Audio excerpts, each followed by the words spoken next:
Driver हम मेरे बदले पे गाड़ी चला रहा है, उसका हम हाजिरी देते हैं 805 रुपये उसको देते हैं, लेकिन हम लोग को क्या मिलता है 300 कुछ रुपये मिलता है। तो इसका भुगतान कौन करेगा? और जो मालिक जो गाड़ी का होता है, बिना वजह कोई भी ड्राइवर भाइयों को गाड़ी से वंचित कर दिया जाता है, उसको काम से निकाला जाता है। इसका कारण भी कोई अगर पूछे उससे तो बोलता है तुम क्यों इतना तेज बन रहे हो। एक बार मतलब उरी मारी में गाड़ी पलटी किया था, उस ड्राइवर ने सर को छोड़ के अपने ड्यूटी काल में वो सर को छोड़ के वो घर आ रहे थे, तो वो पलटी कर गया किसी कारण। अब सर से पूछा गया तो सर बोलते हैं कि मेरे से तो 1 घंटा पहले ही छूट गया है। वो अटेंडेंस हम लोग को बनता ही नहीं है, तो पता कैसे चलेगा कि हम यहाँ का ड्राइवर है कि नहीं है। रास्ते में कुछ एक्सीडेंट हो गया तो समझ में कैसे आएगा कि हाँ ये ड्यूटी में था या नहीं था। साहब बोल देंगे कि ड्यूटी में था ही नहीं, तो क्या बोल सकते हैं हम। जोहार, नमस्कार। झारखंड समेत देश दुनिया की तमाम बड़ी खबरों में से कुछ प्रमुख खबरों पर आइए नजर डालते हैं। सीसीएल बड़का सयाल में वाहन चालकों की जोरदार हड़ताल, वेतन और सुरक्षा की मांगों ने थामा कामकाज। रामगढ़ 14 अक्टूबर 2025 सेंट्रल कोलफील्ड्स लिमिटेड सीसीएल के बड़का सयाल क्षेत्र में आज सुबह से ही हलचल मच गई, जब दर्जनों वाहन चालकों ने अचानक काम बंद कर हड़ताल शुरू कर दी। ये चालक, जो मुख्य रूप से आउटसोर्स कंपनियों के ट्रक और अन्य वाहनों को चलाते हैं, कोयला लोडिंग और परिवहन के काम में जुटे रहते हैं। लेकिन आज उन्होंने अपने हाथों में तख्तियां उठा लीं और प्रबंधन के खिलाफ नारे लगाने लगे। आंदोलन का मुख्य कारण लंबे समय से लंबित वेतन भुगतान और सामाजिक सुरक्षा की कमी। सूत्रों के मुताबिक ये चालक महीनों से अनियमित वेतन की समस्या से जूझ रहे हैं। एक चालक ने नाम न छापने की शर्त पर बताया, हम दिन रात मेहनत करते हैं लेकिन पगार समय पर नहीं मिलती। ऊपर से कोई बीमा या मुआवजा नहीं, अगर दुर्घटना हो जाए तो परिवार का क्या होगा। आंदोलनकारियों की मुख्य मांगें इस प्रकार हैं।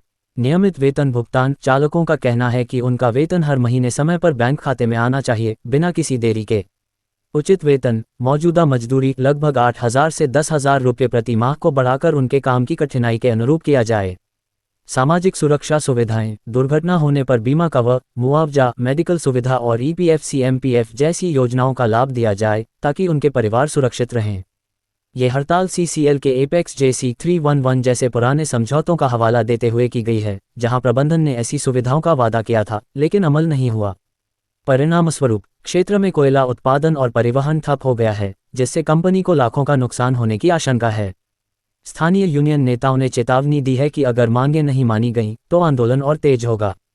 सीसीएल प्रबंधन की ओर से अभी तक कोई आधिकारिक बयान नहीं आया है, लेकिन सूत्र बताते हैं कि बातचीत की कोशिशें जारी हैं। क्या ये हड़ताल कोयला उद्योग में बड़े बदलाव की शुरुआत बनेगी या फिर मजदूरों की आवाज दब जाएगी? आगे की अपडेट्स के लिए जुड़े रहें। SBN न्यूज़ में आपका स्वागत है। आपको एक बैताल पचीसी की कहानी सुना रहा हूँ। ये बैताल पचीसी को आप समझिए बड़का सयाल एरिया की पचीसी है। इसमें से 3 कहानियाँ मैं पहले भी दिखा चुका था, जिसमें CBI से लेकर के क्वार्टर के मामले तक है। ये चौथी कहानियाँ हैं। आप इंतज़ार कीजिए, 25 कहानियाँ पूरे होते होते बहुत से सवाल आपके जहन में रहेंगे जो आपको जवाब ढूंढना मुश्किल होगा। और मुझे आज भी इंतज़ार है उस विक्रमादित्य का जो इस 25 की कहानियों का निर्णय सुनाए। आपका नाम? सुरेंद्र भगत हुआ। आज आप लोग किस लिए यहाँ पे जमा हुए हैं? हम लोग इसलिए जमा हुए कि हम लोग के आज से 1 महीना पहले वार्तालाप हुई थी GM साहब के साथ, जिसमें हुआ था कि पैसा बढ़ोतरी किया जाएगा। वो पैसा आज तक हम लोग को बढ़ा नहीं, वो वार्ता विफल हो गया, जिसके चलते हम लोग राष्ट्रीय AITC के बैनर तले आज हम लोग धारणा का नोटिस दिए थे। आज धारणा किए और आने वाला 30 अक्टूबर को हम लोग चक्का जाम करेंगे बड़का सयाल क्षेत्र का। हाँ, बड़का सयाल क्षेत्र का। आप लोग सबसे पहले आप लोग अपना परिचय दीजिए कि आप लोग कौन हैं, क्या आप लोग का समस्या है। जो हम लोग को हायर कमेटी के द्वारा जो गाड़ी को लिया जाता है कंपनी में, उसके हम लोग चालक हैं। और यानी कि जो CCL प्रबंधन के द्वारा अफसरों को चलने के लिए जो गाड़ियां मुहैया कराई गई है, जिसमें GM से लेकर सारे लोग हैं, उन गाड़ियों के आप लोग चालक हैं। जी बिल्कुल। आगे इसके चलते हम लोग को यहाँ पर लेबर सर्टिफिकेट में दिखाया जाता है आज का जो नियुक्त मजदूरी है उसको 24,150 रुपया, और हम लोग को पेमेंट मिलता है 10,000, 8,000, 7,000 रुपया। आप लोग को पेमेंट किस प्रकार मिलता है? हाथ में मिलता है या अकाउंट में मिलता है?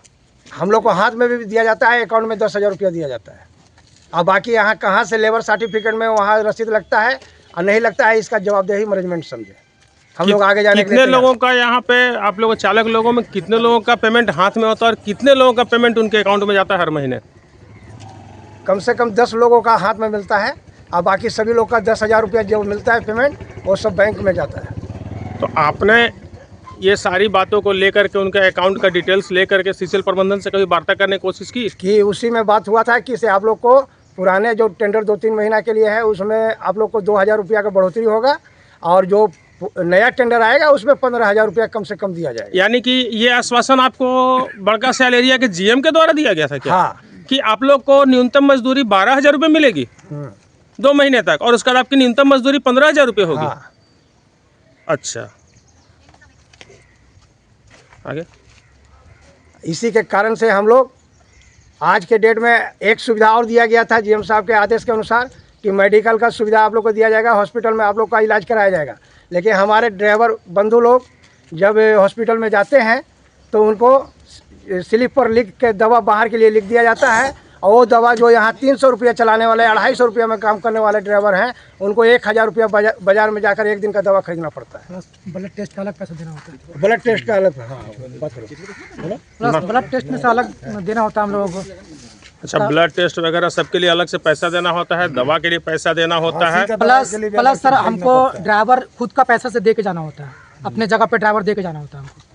ड्राइवर भाई लोग अगर कोई जैसे कि ड्राइवर भाई लोग अगर कोई छुट्टी में जाना चाहते हैं, मान लीजिए किसी को घर पे मजबूरी है, तो अगर ये मान लीजिए कहीं छुट्टी पे चले गए तो हम लोग को अपने जगह पे एक ड्राइवर देना पड़ता है, उसका पैसा अपने जेब से देना पड़ता है। और एक समस्या ये भी है कि कोई अगर मान लीजिए मालिक है गाड़ी का, वो बिना वजह के कभी भी किसी भी ड्राइवर भाई को गाड़ी से वंचित कर दिया जाता है। अच्छा, एक बात बताइए, आपने अभी जैसा बताया कि आपको जब छुट्टी जाना होता तो अपनी जगह पे कोई ड्राइवर को देके जाना होता है, ठीक है ना? हाँ। आज के डेट में एक प्राइवेट ड्राइवर की दैनिक मजदूरी क्या है आपको पता है जी? कितना देना पड़ता है? 805 रुपया, या मतलब ये है, मतलब तो यहाँ का आपको एक दिन का 805 रुपया है। हाँ जी, हाँ। और आपका 10,000 में आपको मिलता है, तो आप अगर 4 दिनों की छुट्टी लेकर के जा रहे हो तो आप अपनी जगह पे जिनको दे रहे हो आप तो 805 रुपये का भुगतान करके दे रहे हो। हाँ। जो ड्राइवर हम मेरे बदले पे गाड़ी चला रहा है उसका हम हाजिरी देते हैं 805 रुपये उसको देते हैं, लेकिन हम लोग को क्या मिलता है? 300 कुछ रुपया मिलता है। तो मैं ये कहना चाहता हूँ प्रबंधक से कि इसका भुगतान कौन करेगा? और जो मालिक जो गाड़ी का होता है, बिना वजह कोई भी ड्राइवर भाइयों को गाड़ी से वंचित कर दिया जाता है, उसको काम से निकाला जाता है। इसका कारण भी कोई अगर पूछे उससे तो बोलता है तुम क्यों इतना तेज बन रहे हो? अब बताइए इसका जवाबदेही कौन होंगे? ये हमारे ड्राइवर भैया हैं, इनको बिना वजह से इनको गाड़ी से मतलब बैठा दिया गया है। आप कौन सा आपकी गाड़ी चला रहे थे? जीएम ऑपरेशन की मैं गाड़ी चला रहा था। मेरी माँ का देहांत हो गया था। मैं पिछले 15 दिन अपनी माँ के काम क्रिया में गया हुआ था। उसी दौरान जो है मुझे गाड़ी से बैठा दिया गया, दूसरे ड्राइवर को गाड़ी दिया गया। आप किन की गाड़ी चलाते हो? अभी तो मेरे को भी मतलब ये प्राइवेट ड्राइवर मतलब ड्राइवर से हटा दिया गया था बिना कारण। मेरे जगह पे कोई और दूसरा मालिक का टेंडर हो गया था, तो उस जगह पे हम कम से कम 5 साल गाड़ी चलाए हैं। लेकिन मेरे पास मतलब इस क्या बोलते हैं, ये एंडम में गाड़ी चला है, भुरकुंडा ये एंडम में अंकुर सर का चलाते थे हम। तो उसके जगह पे कोई दूसरे मालिक का टेंडर हो गया, तो मुझे बिना कारण वहाँ से हटा दिया गया। बोला कि हम अपना गाड़ी अपना टेंडर दिए हैं तो हम अपना मर्जी से ड्राइवर रखेंगे। आप कुछ कहना चाहेंगे?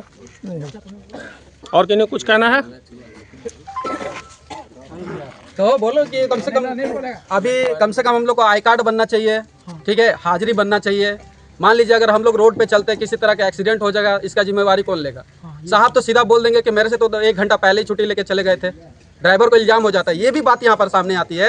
अगर हम घर कोई सर को लेके जाते हैं, किसी तरह का कोई एक्सीडेंट हो जाता है तो सर पहले ही मुकर जाते हैं, बोलते हैं कि हमसे तो 1 घंटा पहले ही चला गया था। ऐसा घटना हो चुकी है एक बार।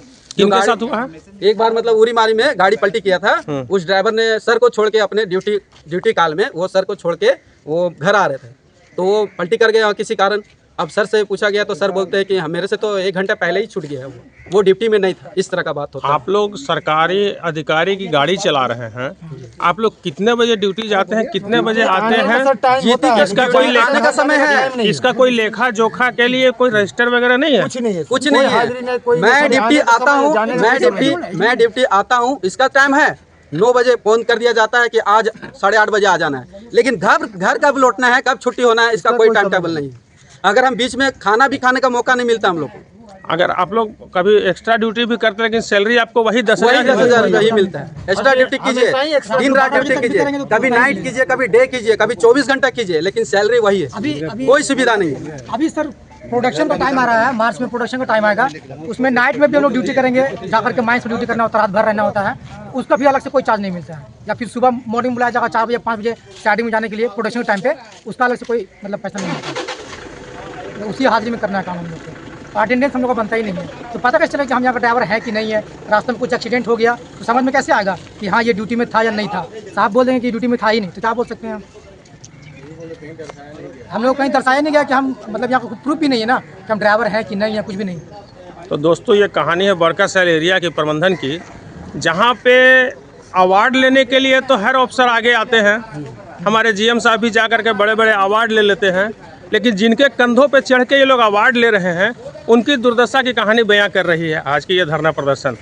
आखिर क्या कारण है कि ये लोग अपनी रोजी रोटी को भी दाव पर लगा करके, जिनमें हो सकता है कि आज इनके बाद इनके ऊपर चाबुक भी चल सकता है, कितने लोगों को अपने रोजगार से वंचित भी होना पड़ सकता है कि, लेकिन ये सचमुच बैताल 25 की तरह उलझी हुई कहानियां हैं इस पूरे बड़का सियाल में बिखरी हुई।